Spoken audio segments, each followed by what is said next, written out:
అదే RTV app వార్తల్ని క్షణాల్లో చదివే అవకాశం ఉంటుంది. ఒక న్యూస్ పేపర్, ఒక టెలివిజన్ ఛానల్ మీ చేతుల్లో ఎప్పుడూ ఉంటాయి. ఓకే.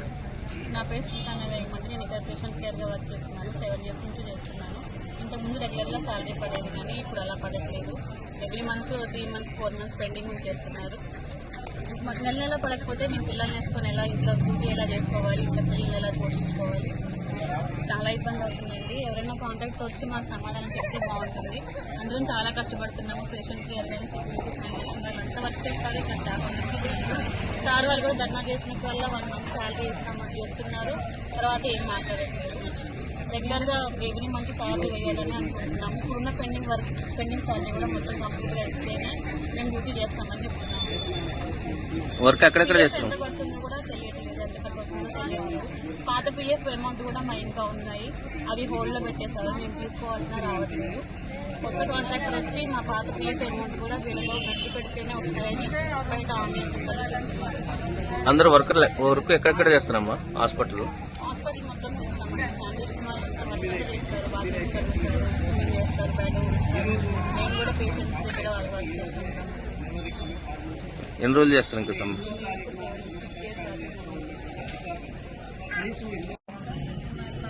భద్రాచలం హెయిర్ హాస్పిటల్లో శానిటేషన్ వర్కర్గా చేస్తున్నాను. నా పేరు రమ అండి. గత 4 నెలల్లో పెండింగ్ పడి ఉంటున్నాయి వేతనాలు.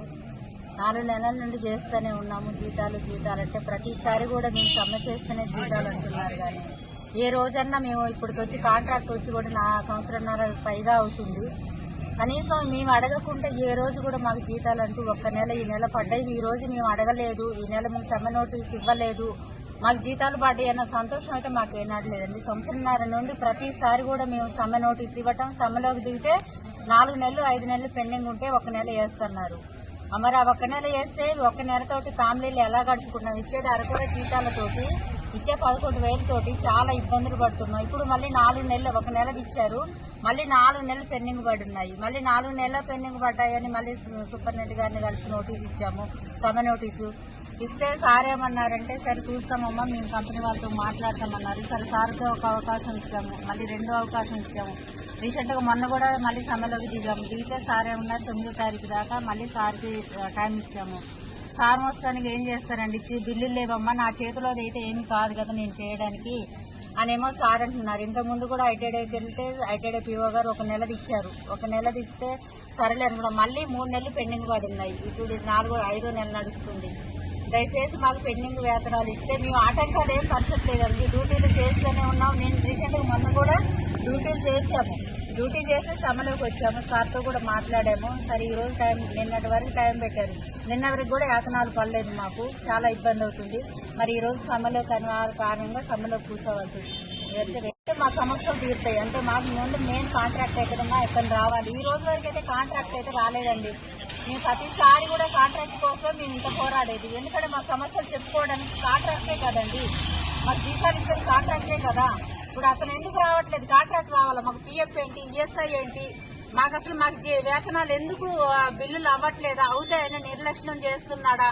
అంటే పక్క మన జిల్లాల వాళ్ళకి పడుతున్న ఇదే A1 కంపెనీ అతను. మరి మాకెందుకు? భద్రాచలం ఏజెన్సీలో ఉన్నాం. మేము ఎంత కష్టం చేస్తున్నాక మేము పేషెంట్లకు సేవలు చేయాలి, మేము పస్తులు ఉండాలి, మాకెందుకు టైంకి జీతాలు ఇవ్వట్లేదు అనేది మాకు కాంట్రాక్ట్ దిగి రావాలి. కాంట్రాక్ట్ వచ్చినంత వరకు కూడా మీ ఇక్కడ నుంచి లేమండి. ఎవరు సూపరింటెండెంట్ గారు చెప్తున్నారు, అతను మొత్తానికి ఏం చేస్తారండి, ఏజెన్సీలో ఉండి మేము ఎంత సేవ చేస్తున్నామని తను కూడా చూస్తున్నారు. మాకు కాంట్రాక్ట్ రావాలి, మాకు సమాధానం చెప్పాలి. ప్రతి నెల ఒక నెల అవుతుందండి, 2వ నెల అవుతుంది. 1 నెల వేసి 1 నెల తన దగ్గర ఉంచమనండి. మేము అట్లా కూడా అనట్లేదు కదా. ఎన్ని నెలలు అండి? 4 నెలలు 5 నెలలు పెండింగ్ పడి ఉంటే మేము కూడా ఎలా ఏం చేస్తాం? మా ఫ్యామిలీని మేము పోషించుకోవాలి కదా. ఈ అరకొర జీతాలతోటి మాకేం లేదు. కాంట్రాక్ట్ రావాలి, మాకు సమాధానం చెప్పాలి. ప్రతి నెల వేస్తాడా అతను ఏం చేస్తాడు అనేది మాకు రావాలి. మా కాంట్రాక్ట్ లో చాలా సమస్యలు ఉన్నాయి, మీకు చెప్పుకోవాలి. లేదంటే ఆ కాంట్రాక్ట్ ని గవర్నమెంట్ కోరేది ఒకటే, లేదంటే కాంట్రాక్ట్ ఏజెన్సీ రద్దు చేయమని చెప్తున్నాం. అంతేనండి.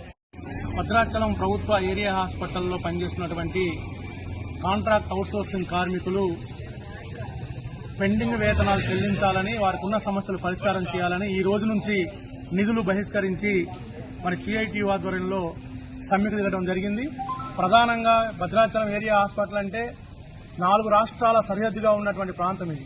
ఇటు తెలంగాణ, ఛత్తీస్గఢ్, ఒరిస్సా, ఆంధ్రప్రదేశ్ రాష్ట్రాల సరిహద్దులో ఉన్నటువంటి ఒక ప్రధానమైనటువంటి ఆసుపత్రి. వందల సంఖ్యలో ఇవాళ ఇక్కడికి ఏజెన్సీలో ఉన్నటువంటి ప్రజలందరూ కూడా వచ్చి మరి ఇక్కడ వైద్యం పొందుతున్నటువంటి పరిస్థితి కనబడతా ఉంది.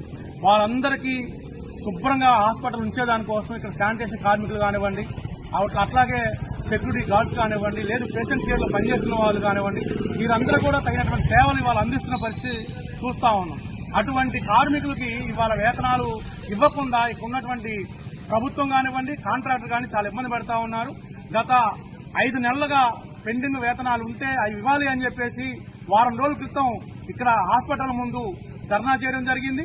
ధర్నా చేయడం సందర్భంలో 1 నెల వేతనం వేశారు, మిగతా 3 నెలల వేతనం అలాగే పెండింగ్ ఉంచారు. ఏంటి అని చెప్పేసి అంటే ఇవాళ ప్రభుత్వం స్పందించట్లేదనో లేదా కాంట్రాక్టర్ వేయట్లేదనో, ప్రభుత్వం వద్ద నిధులు లేవని చెప్పి కాంట్రాక్టర్ మరి జీతాలు వేయట్లేదని చెప్పి చెప్తా ఉన్నారు. మేమేం చెప్తున్నామంటే ఇక్కడ ఉన్నటువంటి సూపరింటెండెంట్ గారికి చెప్పాం, ఇక్కడున్న ఐటీడీఏ పీఓ గారికి చెప్పాం, అలాగే ఈ హాస్పిటల్ కి చైర్మన్ గా ఉన్నటువంటి ఎమ్మెల్యే వెంకట్రావు గారి దృష్టికి కూడా తీసుకెళ్లాం. అయినా కానీ ఈ సమస్య పరిష్కారం కావడం లేదు. అనివార్యంగా ఇవాళ ఇక్కడున్నటువంటి కార్మికులందరూ కూడా ఈ సమ్మెలోకి నెట్టబడ్డారు, దిగామని చెప్పేసి కూడా ఈ సందర్భంగా చెప్తా ఉన్నాం. తక్షణం ఇక్కడ ఉన్నటువంటి సూపరింటెండెంట్ గారు, పీఓ గారు, అలాగే చైర్మన్ గా ఉన్నటువంటి ఎమ్మెల్యే గారు తక్షణం స్పందించి ఈ సమస్యను పరిష్కారం చేయాలి, పెండింగ్ వేతనాలు ఇవ్వాలని చెప్పేసి ఈ సందర్భంగా మేము డిమాండ్ చేస్తా ఉన్నాం. మరిన్ని వీడియోస్ కోసం ఛానల్ ని సబ్స్క్రైబ్ చేయండి, లేటెస్ట్ అప్డేట్స్ కోసం వాట్సాప్ ఛానల్ ని ఫాలో చేయండి అండ్ లింక్ డిస్క్రిప్షన్ లో ఉంది.